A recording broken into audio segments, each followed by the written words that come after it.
T'as toujours eu ce trait de caractère? T'as toujours géré ta vie avec humour? J'ai toujours géré ma vie avec humour.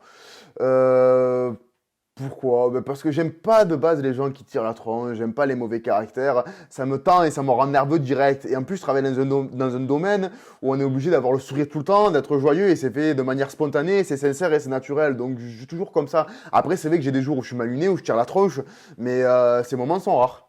Pourquoi t'as participé à 10 couples parfaits? Non mais concrètement. Parce que pour moi, t'as pas le profil. J'ai pas le profil de participer à une télé-réalité. En tout cas, Ah, excuse-moi de te pardon, couper. je te coupe. Non, non, non. On s'autocoupe, c'est pas grave. T'as pas, je veux juste aller jusqu'au bout de ma pensée. J'ai compris après T'as là. pas le profil du stéréotype. Qu'est-ce que tu fais là? Alors, j'ai pas le profil du stéréotype de la télé-réalité. Ben, j'aime bien montrer au monde qu'on peut sortir des mœurs et des stéréotypes pour pouvoir vivre sa vie et pour pouvoir en fait réussir à aller de l'avant. C'est bien de montrer aux gens et à tout le monde qu'il y a des gens banals. Bon, quand je dis banal, je dis pas au physique, mais des gens lambda plutôt de tous les jours comme moi qui est pas forcément super bodybuildé, super intelligent, super beau pour pouvoir faire de la télé-réalité, pour pouvoir enfin réaliser ses rêves. Et je dis pas que la télé-réalité c'est un rêve, mais c'est quand même un sacré pas entre le moment où j'ai commencé dans un fast-food à Marseille et où j'arrive à faire de la télé-réalité. Le chemin était très long, donc j'ai quand même envie de montrer à certaines personnes que c'est possible et qu'on n'est pas obligé d'être stéréotypé, beau, gros seins, grosses fesses et avoir le corps parfait. C'est ça Bah oui, surtout parce qu'il n'y a cette pas que des mentalité. mecs qui sont musclés, qui sont bronzés, qui font des UV. Il n'y a pas que des filles qui ont des fesses comme ça, des bouches comme ça, des cheveux comme ça.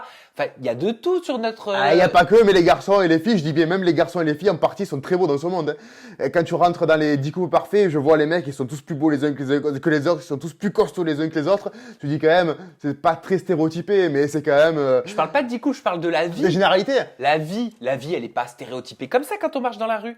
Je suis d'accord, mais pas dans la télé, pas dans la télé. Dans la télé, il y a quand même tout le monde qui. Je parle plutôt de la télé-réalité. Oui, dans la télé-réalité, je vais pas dire le contraire, je suis Et bien voilà. placé pour le Et savoir. c'est bien pour ça que je suis allé là-dedans aussi, pour montrer qu'il y a quand même des gens lambda de tous les jours qui sont pas forcément si bien foutus et pas forcément des hommes parfaits ou des filles parfaites Je suis d'accord. pour aller Mais là-dedans. est-ce qu'il en faut plus des personnes qui ressemblent à mademoiselle, monsieur, tout le monde? C'est pas des gens Et qui c'est pas péjoratif quand je dis monsieur, madame, tout le monde. Ah non, non, c'est pas Vous m'avez péjoratif. compris, hein. C'est pas du tout péjoratif, monsieur, madame, tout le monde. Mais Au contraire. c'est pas il en faudrait plus, mais il faudrait creuser plus parmi ces gens-là. Pas forcément des personnes qui ont beaucoup de followers sur Instagram ou qui sont du milieu de la nuit, des gens un peu cachés mais qui n'ont pas un talent, mais qui ont un caractère, une manière de voir ou qui en cachent dans le cerveau en fait, qui ont des profils intéressants, hein.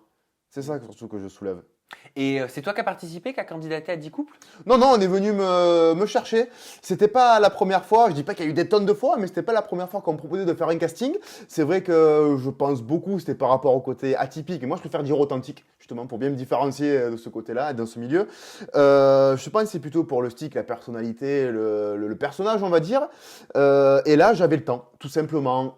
Auparavant, je refusais parce que j'étais très préoccupé dans mon travail par apprendre par l'expérience. Et là, j'arrivais dans une phase où le tournage, j'avais le temps et j'avais rien prévu. Je me suis dit, allez, je vais le faire. Ça peut être une belle expérience de vie. Je pense que ça peut être une belle expérience humaine et ça peut être aussi intéressant pour ma carrière professionnelle. Qui t'avait contacté avant? Alors, la première fois, c'est une casteuse des Princes de l'amour qui m'a contacté en tant que profil atypique. Et quand on m'a dit, viens passer le casting. Et Et quand c'est ça aussi. Pardon, excuse-moi, je te recoupe. Vas-y, finis, je dis après. Excusez-moi. Donc, moi, c'est une casteuse moi, c'est une casteuse des Ah, Princes. t'étais pas obligé de tout reprendre, tu pouvais reprendre là où t'en étais. Ah Donc, lorsqu'on m'a. Et ouais, mais je sais plus. Voilà. Vas-y, J'ai perdu vas-y, l'habitude. Je suis un semi-pro. Je suis pas un Excuse-moi, amateur, mais je suis pas un j'aurais pas dû professionnel. te couper, Milek. Ah non, c'est pas grave, t'inquiète pas. Vas-y, vas-y. J'arrive à Donc, reprendre mes t'étais mots en au train même de me moment. dire, non, mais là, on n'est plus en interview chez 10 couples parfaits, tu sais, où tu dois expliquer ta journée, machin. Eh ouais, complet aussi. Moi, ça me rend complètement fou, là. C'est l'habitude. T'imagines, c'est l'habitude entre ça. Non, vas-y. c'est- Donc, c'était pour les princes de l'amour, pour le profil atypique. Alors, c'était pour le profil atypique, pour les Princes de l'amour. Et quand on m'a proposé de passer faire le casting, j'étais là, je dis, est-ce que c'est plus intéressant de juste passer le casting et d'essayer d'y arriver ou de partir en saison à Saint-Tropez? Ah, j'ai ma tête, elle a penché à gauche, elle a pris la direction de Saint-Tropez, je suis parti en courant et j'ai annulé le casting parce que je me suis dit, non, non, c'était beaucoup plus intéressant pour moi de partir à Saint-Tropez. Donc, c'était ma vie professionnelle qui a pris, la restauration, pardon, qui a pris l'avantage sur ce choix-là. Et là, je suis arrivé à un stade où c'était après saison, le tournage était période d'automne, j'étais libre, du coup, je me suis dit, ok.